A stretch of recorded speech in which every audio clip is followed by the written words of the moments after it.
세상에 많은 사연들이 있습니다. 살아가는 데 있어서 어려움을 겪고 있는 사람들, 또 기쁜 일을 당한 사람들, 많은 종류의 사람들이 존재하는 것을 보게 됩니다. 그런데 기쁜 일보다는 어려운 일, 그 속에서 어떻게 견디고 이겼는가 하는 그런 이야기를 듣는 것이 참 우리들의 마음에 흡족함을 갖도록 만듭니다. 참 많은 사람들이 어려움을 당해요. 그러나 어려움을 당할 때에도 그 어려움을 어떻게 이길 수 있느냐, 어떻게 이겨나가느냐, 이런 그 답을 우리가 안다고 한다면은 참으로 이 세상 살아갈 때에 흥미와 또 어떤 기대가 있을 줄로 압니다. 일본에 그 유명한 작가가 있습니다. 여러분 아실런지 다 아시겠죠? 빙점이라고 쓰신 그 미우라 아야코라는 여사. 이분의 그 이야기를 여러분들 아시겠지만은 11년 동안 이 척추의 카리어스라는 것이 생겨가지고요, 굉장히 어려움을 11년 동안이나 겪었습니다. 그럼에도 불구하고 그는 그 모든 그 역경을 다 이겨냈어요. 그는 크리스찬이었습니다. 어떻게 이겼겠습니까? 바로 믿음으로 이겼다는 것입니다. 그리고 그 빙점을 쓰면서 전 세계에 알려졌어요. 그래서 그것을 기화로 해가지고 이분은 복음 전하는데 앞장을 섰습니다. 일본의 그 미우라 아야코 같은 여사, 예수님을 증거한 사람 그만한 사람이 지금까지 없다고들 이야기를 합니다. 주님을 증거하는 데에 많은 헌신을 하고 있습니다. 어렵고 힘들지만은 믿음으로 이겼기 때문에 그러한 영광을 그에게 안겨줬다고 저는 분명히 믿습니다. 그뿐만 아닙니다. 앤디 여사라는 분이 계세요. 사하라 사막에서 유칼리 나무를 심는데 성공한 분입니다. 그녀는 이사야서에서 사막에 꽃이 피고 샘이 넘쳐 흐르리라는 구절을 생각하면서 1만 년 동안 그 누구도 불가능하다고 생각한 그 사하라 사막에 도전하여 성공했다는 것입니다. 말씀을 믿는 믿음을 가지고 그는 성공했던 것이죠. 일제강점기 때에 일본인들은 한국인들을 잡아다가 4, 5년 동안 수용소에서 고문도 하고 일도 시켰습니다. 거기서 약 2만 명 정도의 한국인들 중 8천 명이 죽었습니다. 그런데 전쟁 후에 죽은 사람들에 관해 연구한 결과 영양실조, 고문 후유증, 질병으로 죽은 사람들보다도 정신적인 질병 때문에 죽은 사람, 그러니까 절망해서 죽은 사람이 훨씬 더 많았다고 하는 것입니다. 그리고 그 힘겨운 상황 속에서도 살아남은 사람들은 대부분 희망과 소망, 신념을 가진 사람들이었다는 거죠.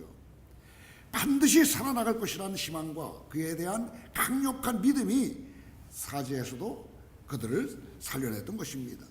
지난 시간에도 말씀드렸지만은 빅터 프랑클 같은 그 의사도 똑같은 경우 아니겠습니까? 오늘 우리가 읽는 이 본문 말씀에는 특별히 구약의 그 성경 속의 영웅들이 등장하고 있습니다. 이들도 혹독한 상황, 모든 사람들이 절망에 빠질 법한 그러한 그 어려움 속, 그런 속에서도 소망과 믿음으로 승리를 했던 믿음의 영웅들이었습니다. 그래서 오늘 본문이 말씀하고 있는 이들을 가리켜 믿음의 정복자라고 이렇게 부르고 싶습니다. 오늘 우리는 본문을 통해서 이 정복자들의 그 믿음을 살펴보도록 하겠는데요. 11장 32절을 보시게 되면 이렇게 기록되어 있어요.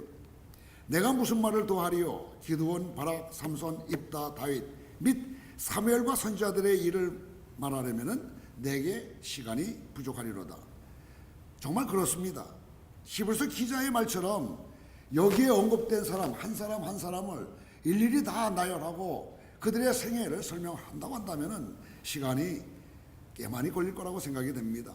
그래서 우리는 이것은 나중에 기회가 있을 때 듣기로 하고 다음 33절 이하의 말씀을 통해서 믿음의 정복자들이 어떻게 승리했느냐 하는 것을 말씀을 통해서 확인해 보도록 하겠습니다. 우리가 이 믿음의 정복자들을 통해서 받을 수 있는 교훈이 있어요. 첫 번째는 무엇입니까? 믿음의 정복자들은 전쟁에서 승리했다는 것입니다.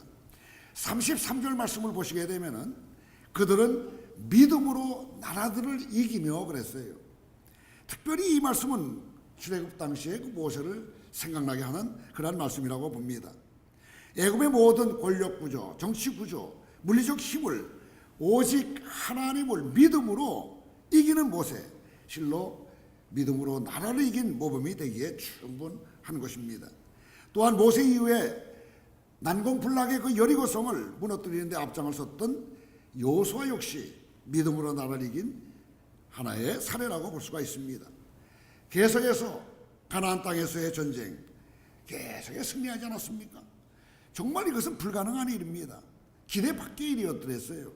가나안 거민은 군사적으로나 문화적으로나 이스라엘을 훨씬 앞지른 사람들이었기 때문입니다. 이것은 마치 이스라엘이 호미로 가나안의 탱크를 이긴 것이나 다름이 없습니다. 비록 무기나 군사력에 있어서 이스라엘은 열세했지만은 여호수아는 승리의 약속을 해주신 하나님의 말씀을 붙들고 믿음으로 용맹하게 나아갔기 때문에 가나안 사람들을 이길 수가 있었던 것입니다. 전쟁에서 승리하는 이 정복자들의 믿음을 통해서 우리는 교훈을 받을 수가 있습니다. 이 땅 살아가다 보면은 여러 가지 어려움이 많이 있어요. 고통이 많이 있습니다. 그런 현실 가운데서 우리가 승리할 수 있는 길이 무엇일까? 바로 믿음이라는 것을 오늘 말씀을 통해서 우리는 배우게 되는 것입니다. 여러분, 이 세상을 이길 수 있는 힘은 오직 하나님을 신뢰하는 그 힘밖에 다른 것이 없습니다. 하나님이 함께할 때 우리는 결국 최후 승리를 할 수가 있는 것입니다. 두 번째입니다. 믿음의 정복자들은 의를 행했다 기록되어 있습니다. 계시의 33절을 보게 되면은 의를 행하기도 하며라고 말씀하고 있는 것을 봅니다. 사무엘하 8장 11절 말씀에 보면은 다윗이 온 이스라엘을 다스려 다윗이 모든 백성에게 정의와 공의를 행할세 그랬습니다. 이스라엘의 위대한 왕 다윗은 한 나라를 통치할 때 의로운 일을 행했습니다. 다윗이 의를 행할 수 있었던 비결은 인간적인 고결한 성품 또 어떤 지혜 때문이 아니었습니다. 비결은 하나님과의 관계에 있었습니다. 즉 신뢰와 믿음의 관계 속에서 그는 그 모든 것에서 승리할 수 있었다는 것입니다. 의는 원래적으로 관계적인 용어입니다. 의는 간단하게 이야기해서 하나님이 요구하시는 수준이라고 볼 수가 있는 것입니다. 하나님은 우리에게 의로운 정치, 의로운 삶, 의로운 믿음을 요구하십니다. 즉 이걸 다시 말하면은요, 하나님과 내가 창조주와 피조물의 관계 아닙니까? 또 구원하는 자와 구원받는 자입니다. 그렇기 때문에 하나님은 우리를 보호해야 할 의무가 있다는 거예요. 그러면 우리는 어떻게 해야 되느냐? 경배 드려야 된다는 거예요. 이러한 관계, 이것을 가리켜서 의라고 이야기한다는 것입니다. 다윗은 하나님과 바른 올바른 관계를 맺고 있었어요. 그래서 그는 올바른 그 관계일 때 관계인 그 의로서 어떻게 했습니까? 이스라엘을 공의롭게 다스릴 수가 있었던 것입니다.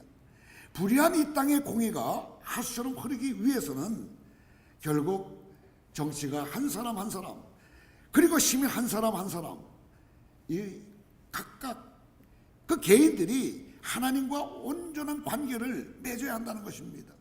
하나님과 올바른 관계, 즉 위대하신 하나님을 믿고 그분의 말씀에 순종하는 백성의 삶을 살아갈 때에 우리 안에 공의는 자연스럽게 실현될 수가 있다는 것입니다. 믿음의 선조들은 하나님과의 올바른 관계인 하나님을 믿고 그 말씀에 순종하는 관계를 맺었기 때문에 그들은 결국 의를 행할 수 있었다는 것입니다. 다시 쉽게 말해서 우리가 하나님과 온전한 관계를 맺게 된다면은 우리는 의롭게 살 수가 있고 하나님은 우리를 책임져 주신다는 거예요. 그럴 때에 의가 하나님의 수준인데 기준인데 우리는 그것에 도달해야 돼요. 그것을 지켜야 된다는 것입니다. 그런데 오늘날 미국에 와 있는 많은 분들, 신앙생활하는 분들을 보게 되면은 다 의를 자기의 의로 만들어 버리고 말아요. 성경에서 말하는 의는 여기까지입니다. 근데 자꾸만 낮춰요. 환경이 이러니까, 상황이 이러니까, 조건이 이러니까 우리가 어떻게 할 수 있느냐는 것입니다. 그래서 하나님의 기준이 아닌 자기 기준을 자꾸만 낮추기 때문에 하나님과는 전혀 동떨어지는 그런 삶을 살면서 자기는 의롭다고 이야기하는 그런 안타까운 실정에 있는 사람들이 많이 있다는 거예요. 여러분, 하나님의 의는요, 하나님의 기준이 있다는 것을 우리가 염두에 두시면서 그 기준까지 우리는 따라가야 되는 것입니다. 이 사실을 꼭 우리는 염두에 둬야 돼요. 물론 살아가기가 힘들어요. 어렵습니다. 그러나 할 수 없지만은 성령님의 도우심을 구하면서 그 수준까지 가려고 우리는 발버둥 치야 되는 것입니다.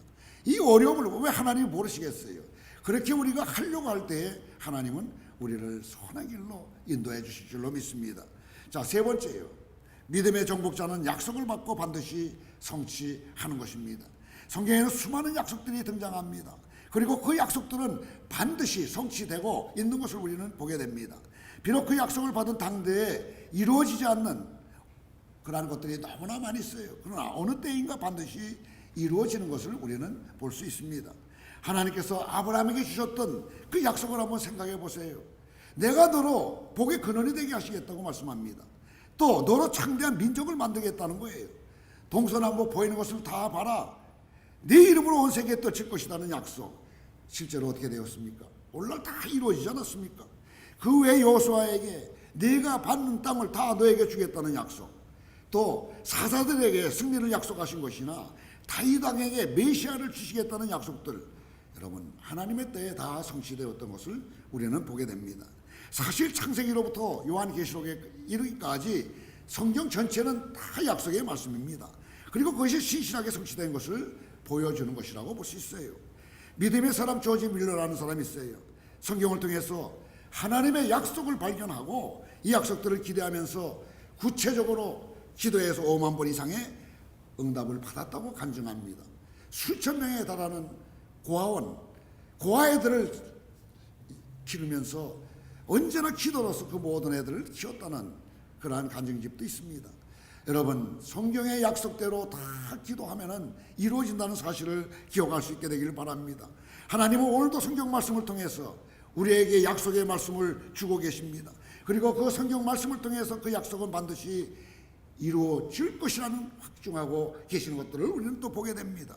특별히 신약시대 이후 하나님은 구체적으로 예수 그리스도를 통해서 만일 우리가 우리 죄를 자백하면 미쁘시고 의로우사 우리의 죄를 용서해 주신다고 약속하셨습니다. 또한 수고하고 무거운 짐을 진 자들아 다 내게로 와라. 내가 너희를 쉬게 하리라고 또 약속하셨습니다. 그리고 내 이름으로 무엇이든지 구하면 다 주시겠다고 약속하셨습니다. 여러분, 이와 같은 약속은 반드시 성취됩니다. 그것은 신실하신 하나님의 약속이기 때문인 것입니다. 이미 하나님의 약속은 주어졌습니다. 이제 우리가 할 일은 무엇입니까? 믿음의 정복자들처럼 이 약속을 붙들고 그것이 성취되기를 기대하면서 믿음으로 순종하면서 살아가기만 하면 되는 것입니다. 네 번째입니다. 믿음의 정복자들은 위기를 극복합니다. 계속해서 33절을 보시게 되면 사자들의 입을 막기도 하며 라고 말씀하십니다. 이미 짐작하셨겠지만 이 말씀은 바로 다니엘과 하는 말씀입니다. 믿음으로 하나님께 기도하기를 쉬지 않았던 다니엘은 며칠 굶은 사자들이 있는 굴 속에 던져졌지만은 몸 한 부분도 상한 것이 없었습니다. 사자는 다니엘 앞에서 그야말로 한 마리 온순한 양같이 잠잠히 있었습니다. 다니엘이 하나님을 믿고 신뢰했을 때 하나님은 천사를 보내서 사자 입을 막아버렸던 것입니다. 엄청난 위기를 극복한 배경에는 언제나 위대한 믿음이 있습니다. 홍해, 여리고, 골리앗은 막강해 보이는 위기입니다. 그러나 믿음의 정복자들에게 그것은 엄청난 위기이기보다는 엄청난 상이 기다리고 있는 기회라는 것입니다. 그 상은 위기의 극적인 반전을 통해서 더 큰 믿음을 갖게 되어 더 많이 하나님을 알게 되는 축복인 것입니다. 이후로 믿음의 정복자들에게 그와 같은 위기는 더 이상 위기가 될 수 없습니다.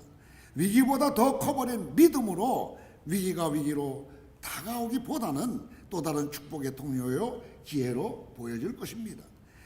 그러니 이보다 더 큰 축복이 어디에 있겠습니까? 다섯 번째입니다. 믿음의 정복자들은 두려워하지 않습니다. 34절을 보시게 되면 불의 세력을 멸하기도 하며라고 말씀하고 있습니다. 이 말씀은 다니엘의 세 친구 사드락, 메삭, 아벤느고를 기억나게 합니다. 그들은 우상 숭배를 거절하고 하나님께 대한 순결한 그 신앙과 충성을 고백한 이후로 불무 속에 던져집니다. 그때 이 믿음의 정복자였던 세 청년은 이렇게 고백합니다. 다니엘서 3장 17절 말씀을 같이 봉독하도록 하겠습니다.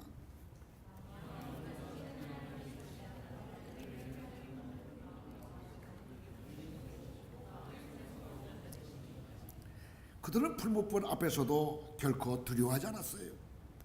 두려워했다면 그들은 이와 같이 말하지 못했을 것입니다. 그들은 하나님에 대한 이 풀무불보다 더 뜨거운 믿음으로 결국 풀무불 속에서도 살아남는 믿음의 정복자들이 되었던 것입니다. 우리 중에는 하나님을 깊이 믿고 신뢰하는 것이 두려워서 더 이상 하나님께 가까이 가지 않는 그런 사람들도 있을런지 모릅니다.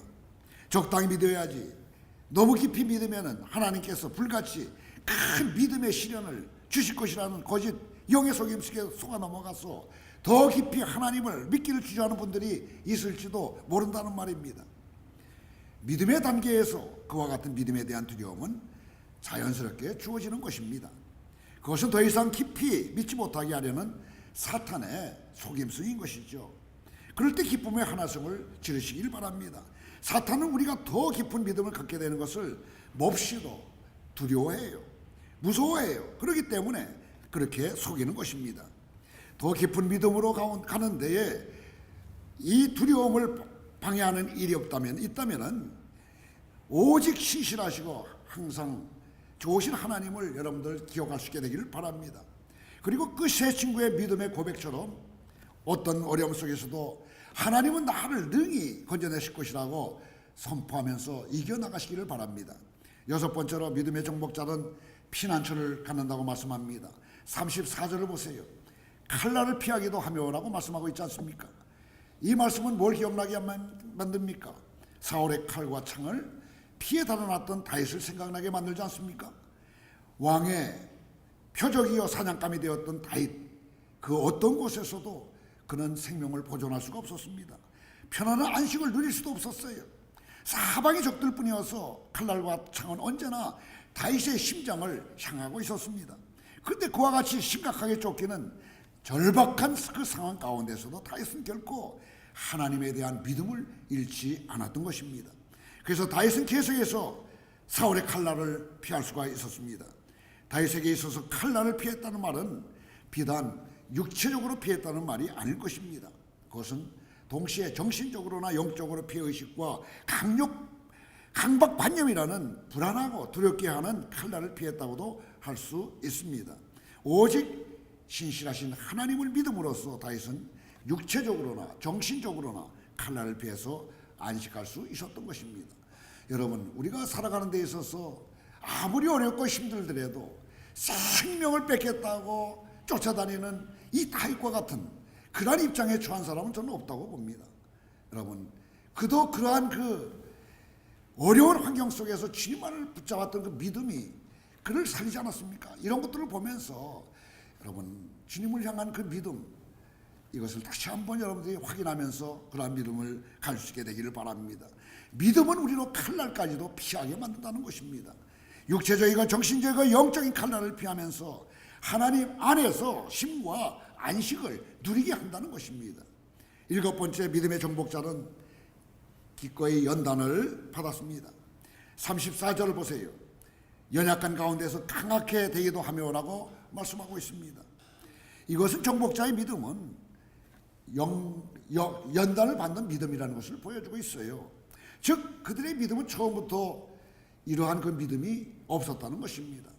여러분, 아브라함 보세요. 이삭 보세요. 야곱 보세요. 그들이 처음 태어나면서부터 그런 믿음을 가졌습니까? 수많은 시행착오, 연단 이런 것들을 통해서 그들이 믿음의 조상들이 된 것 아니겠습니까? 이 말씀을 보면서 우리는 위로를 갖게 됩니다. 나같이 부족한 존재지만은 언젠가는 하나님이 인정하는 믿음의 사람이 될 수 있겠구나. 아브라함을 봐라, 이렇게 이야기할 수 있지 않겠어요? 여러분, 우리 모두가 다 그러한 삶을 살 수 있다는 것입니다. 그래서 믿음으로 승리할 수 있는 그러한 존재라는 것을 여러분 스스로가 간증하는 날이 있어야 될 줄로 안다는 것입니다. 사탄은 우리를 죽이기 위해서 시련을 언제나 줄 수가 있습니다. 또 줍니다. 그러나 하나님은 우리를 살리기 위해서 연단한다는 사실을 꼭 기억할 수 있게 되길 바랍니다. 그렇기 때문에 우리는 무엇보다도 영적인 분별력을 가져야 될 줄로 압니다. 이 시련이 믿음의 연단을 위한 시련인지 사탄의 시험인지 분별하여서 각각에 맞게끔 반응을 해야 합니다. 하나님이 주신 믿음의 연단이라면 끝까지 견디면서 하나님을 버리고 또 바라면서 믿음을 견고히 해야 할 것입니다.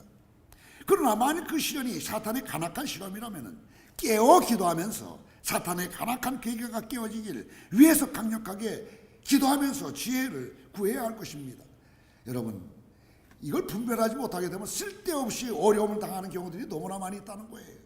거기서 벗어나면 괜찮은데 계속해서 붙잡고 거기에 눌러 앉아 있어요.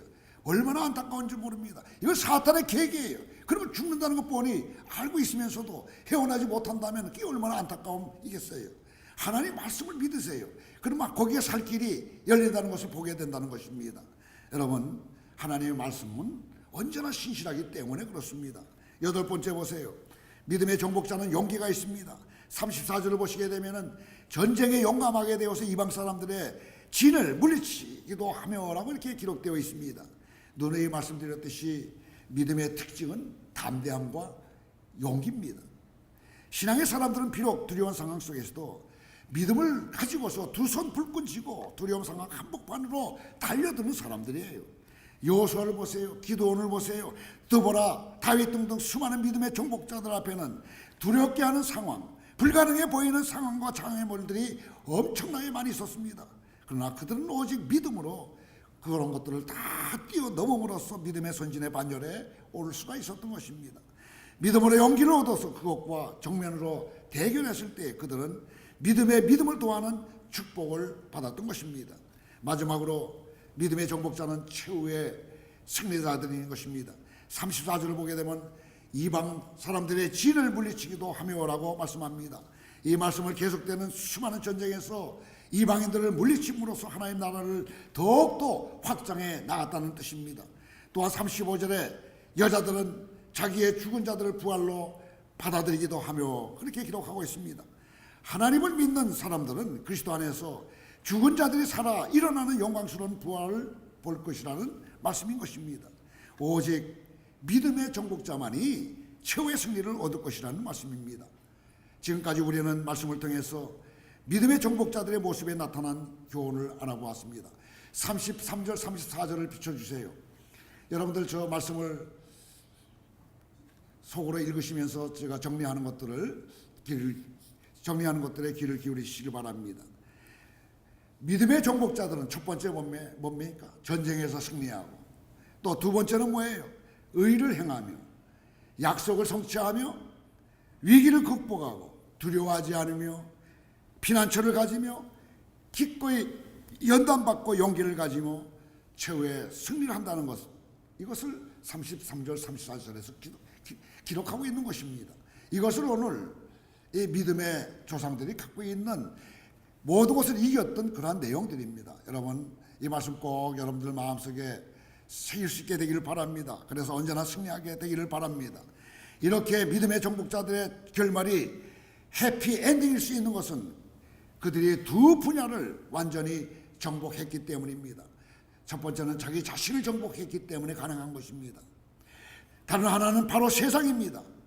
믿음의 정복자들은 끊임없이 나약하고 형편없고 두려워하고 도망가고 싶고 불안해지는 자기 자신을 믿음으로 정복했습니다. 그런 나약하고 형편없는